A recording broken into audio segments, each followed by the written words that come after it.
Hey everyone, Brendan Sander here. How are you? Thanks so much for joining me and welcome to another episode of New Music Finds. This is where I like to collect together all the different things that I picked up over the past week, present it to you guys, give you a little bit of background on it, maybe turn you on to something new, maybe just remind you about something that you got in your catalog that you want to pull out and listen to.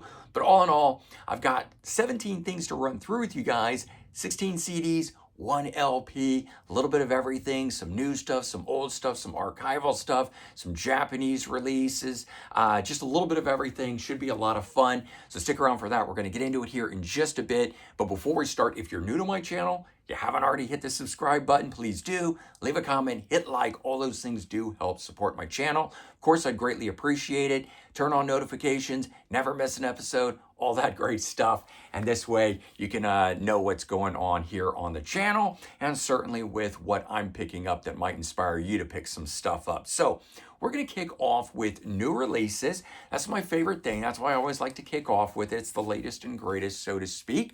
First up, Scorpions put out a brand new live album called Coming Home Live. It's a 2 CD set celebrating the band's 60th anniversary. The band started in 65, so 2025, that is how they get 60 years. First album comes out in 1972, so really 53 years since the release of their debut album.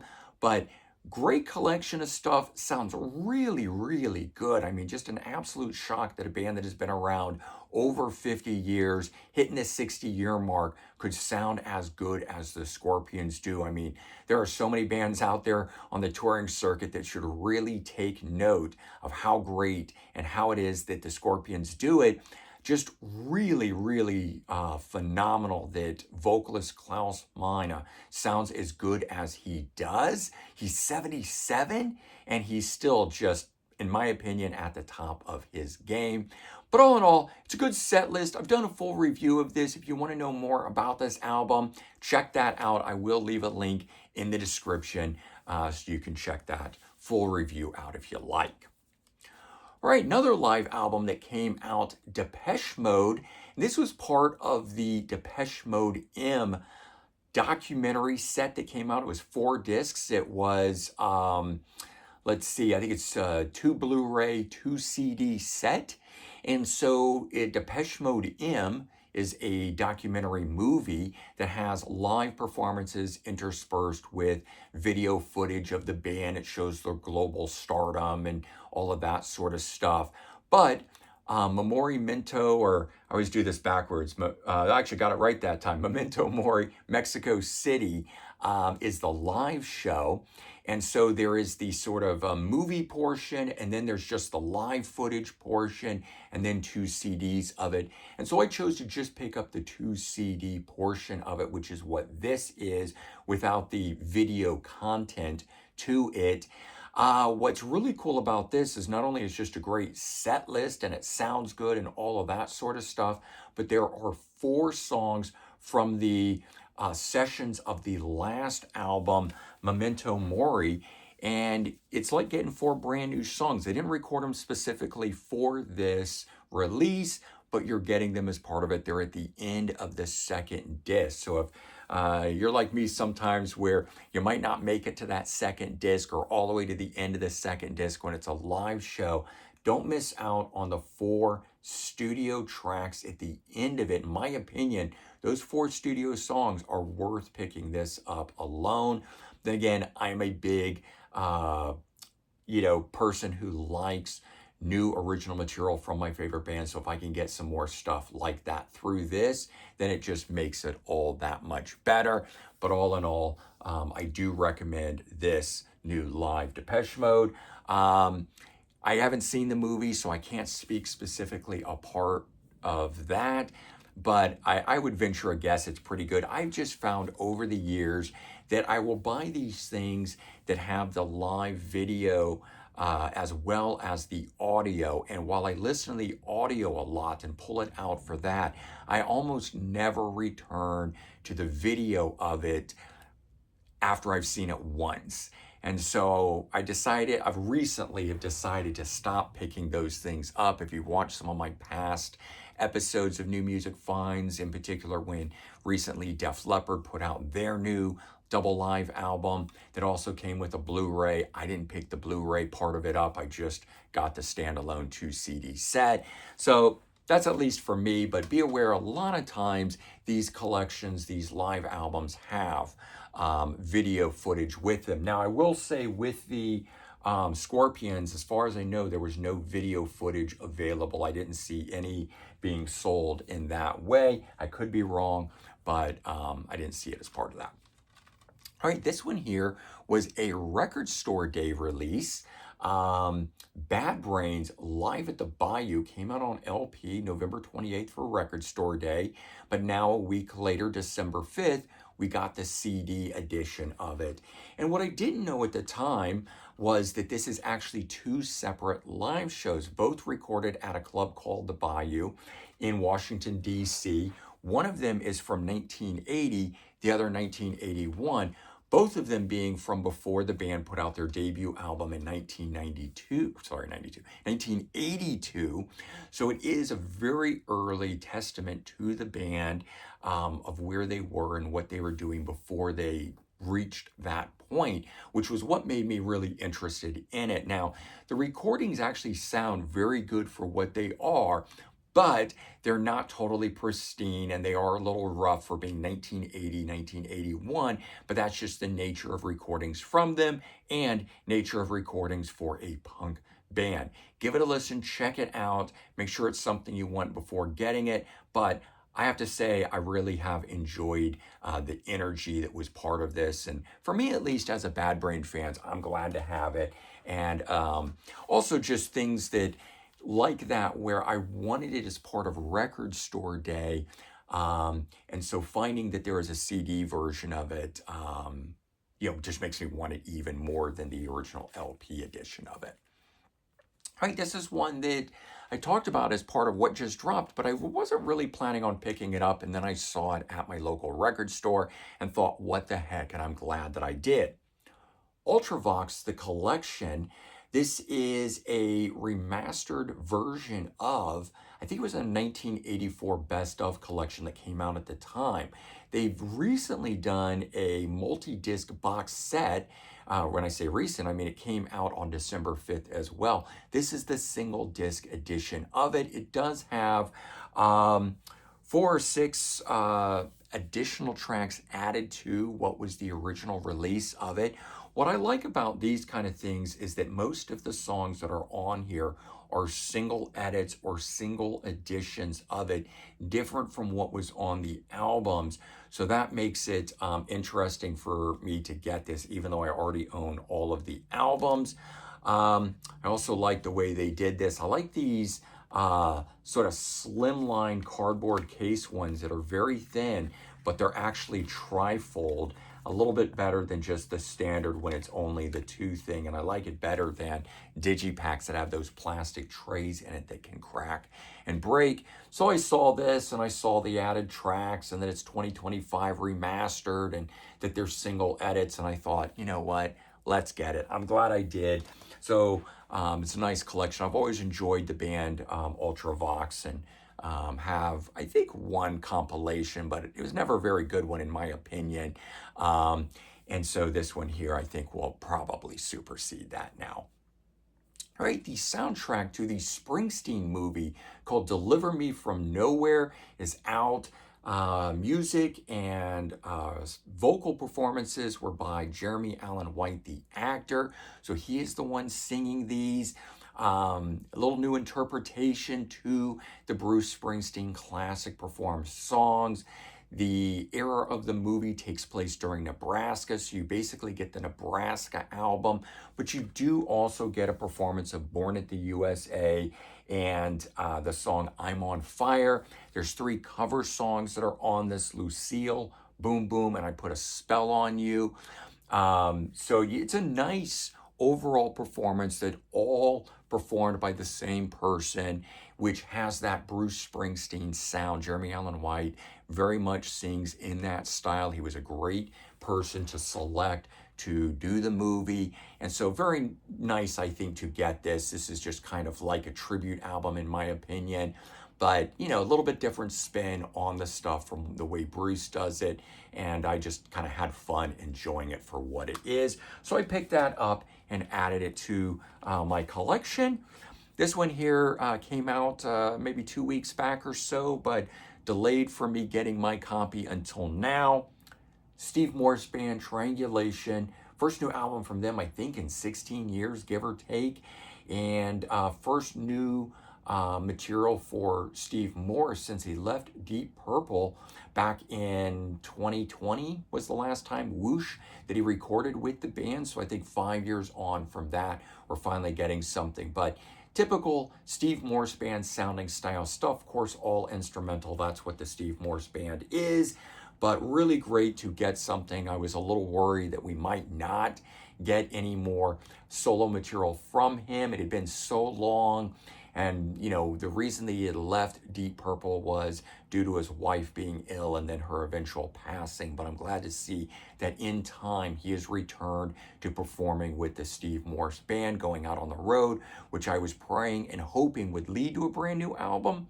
That's exactly what it has done. And so we have this to enjoy now and sort of celebrate the legacy that is Steve Morse. This too also being new, even though it is an old album, but Heart's debut album, Dreamboat Annie, now getting the mobile fidelity sound treatment. This one here is 1839 of the numbered editions. You can see it down here. So, you know, this one being a mastering from the original recording sound of it. I always just find these tend to have even clearer sound to them. And the actual album itself, I don't know if it's really ever been remastered. And if it has been remastered, it's, you know, 30 some years old or older at this point. But nothing out there has a really great sound to it of the Heart albums. In fact, the whole catalog needs a full-on remastering. So when I saw this, I jumped at the opportunity to pick it up, and I have to say the sound on it doesn't disappoint. These things are much more expensive, twice the cost, give or take, of a standard album. They're usually around $38, sometimes going as high as $48. So it really kind of depends, and you have to really decide if you're into the band and really want to spend that money. Is that album really worth it to you to get that alternate version of it that may sound only slightly different than what you've already been hearing? I've been collecting the Van Halen versions like this, and those have had some significant differences, making it really worthwhile.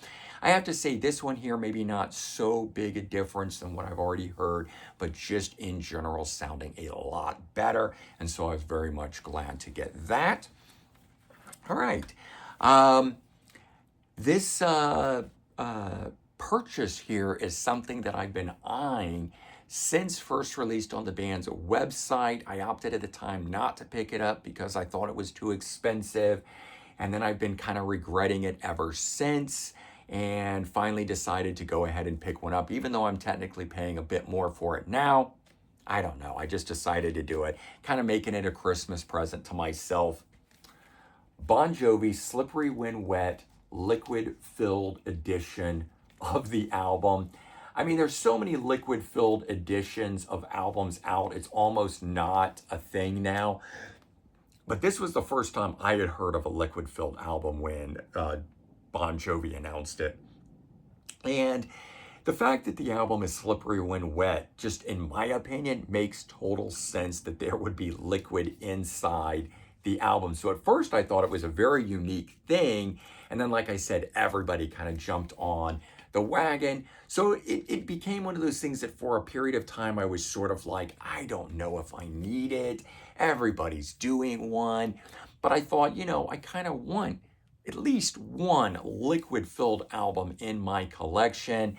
And I just kept going back to this, and it had sold out right away from the band's website. But Anthony Coviello at Sound Exchange saw these at, I don't know if it's the Hard Rock or somewhere. They went to a restaurant, and they had them for sale, and he bought two of them to bring back to put into the store. And so they are marked up a bit from, what they cost. But like I said, I've had time to live with it now, and it was something I kind of really wanted, and I thought, you know what, let's just get it. I look at it every time I go into the store, and I just decided I needed to have it and put it in the collection. So I added that, but in doing that was something else I had also passed up at the time of its release, and it was the new version of Slippery When Wet, the 2 CD edition of this. And I just decided there really wasn't enough new material or archival stuff on the second disc to pick this album up. And I thought, if I'm going to get this and I'm going to be in the mood for this album, I should go ahead and pick this up and just enjoy it across the board. I'm glad that I did. There are 7 tracks as disc 2 in this. There's an acoustic version of Wanted Dead or Alive in here that I don't know that I've ever heard. I thought that this might be like an acoustic live version or something, but it basically sounds like the MTV Unplugged version, which is the only, or not really MTV Unplugged, but the Video Music Awards performance where they did it unplugged, which is supposed to have been the thing that sparked the whole MTV Unplugged after that. But there's a version in here, and it sounds great. Living on a Prayer, different alternate mix, and Raise Your Hands, also a different alternate mix, and then 4 live songs: Wild on the Streets, Living on a Prayer, Wanted Dead or Alive, and Let It Rock. So you do get a couple duplicate songs on the second disc, and that's usually where I start to decide if I want something, don't want something. If I can't really listen to the thing as a standalone release and songs start repeating, I'm usually not that interested. So that's why I passed on this originally. But I have to say that all in all, I am glad I picked it up because I popped that on and it sounded great. And those alternate versions of the tracks were really cool to hear, and just, fun as an alternative thing for what it is. And then the remastering of the original album itself, also very, very good. And so glad to have that as well. Now, something that came in for me that I ordered off of eBay was this Cheap Trick, Are You Ready? A 1979 performance from LA, or at least I think it's LA, definitely California show.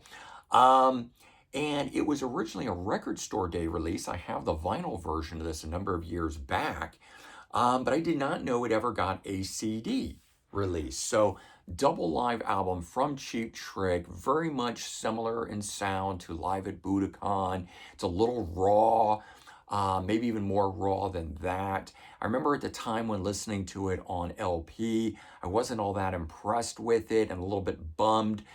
You guys know my love-hate relationship with live albums. Unless the quality is really, really good, I'm not really that into it. So sometimes my favorite bands are putting things out. I want to get them, have them in the collection, but then I'm kind of disappointed by it.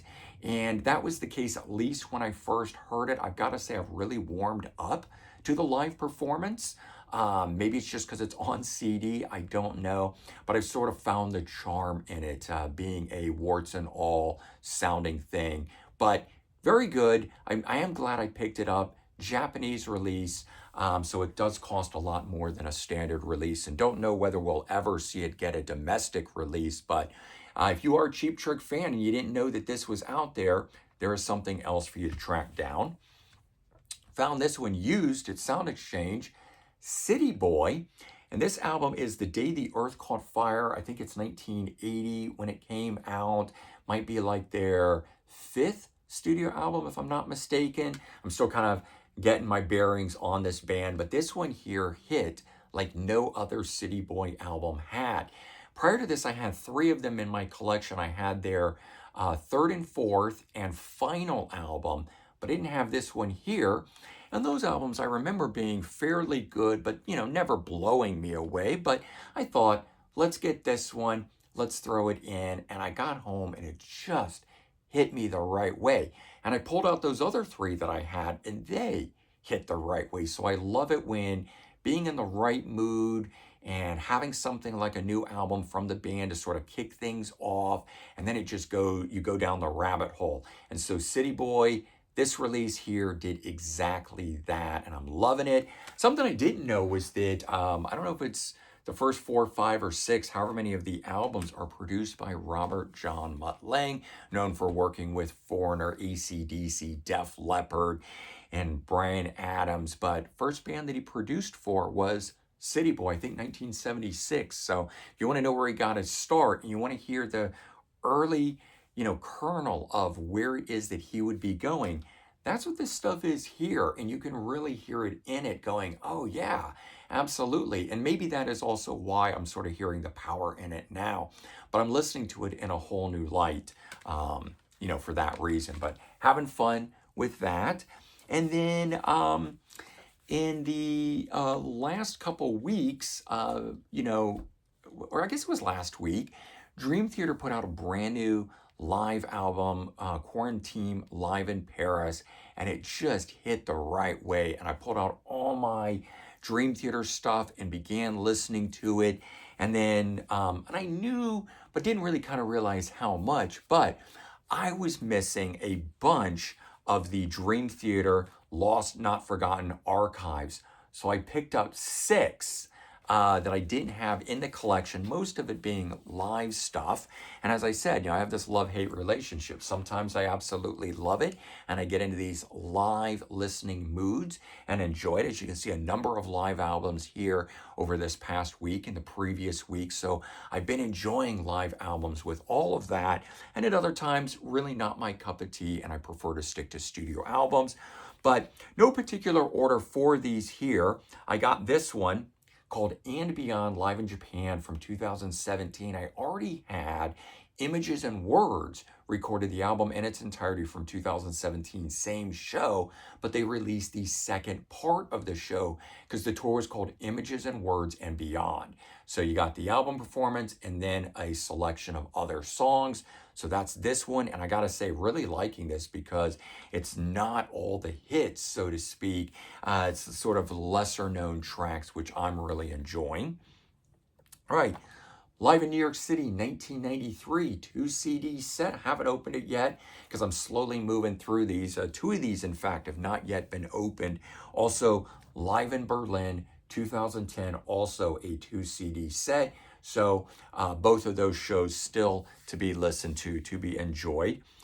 This one here I did open, Live at Madison Square Garden, and this one is a 2010 performance. 6 tracks. They were opening up for Iron Maiden, so that was pretty cool. I was wondering why there was only 6 tracks at the Madison Square Garden performance. Also, how was it they were performing at Madison Square Garden?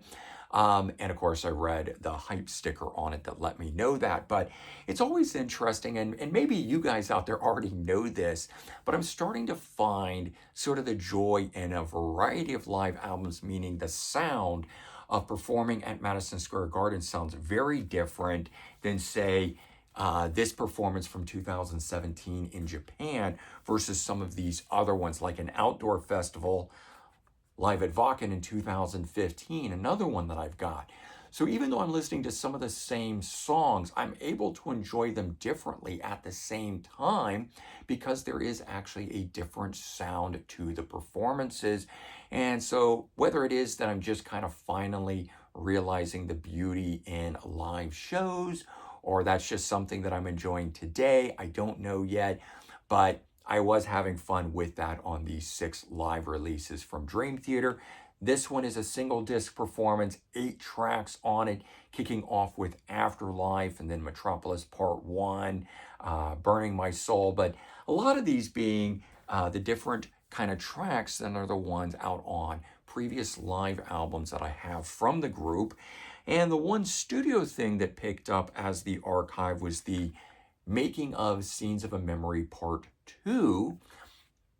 And this one here, kind of interesting. I've got another one that's like this, the Making of Falling into Infinity, where it's different versions of the songs, but they basically build the song out of, this is acoustic part, this is an alternate vocal take part, this is the alternate guitar solo part.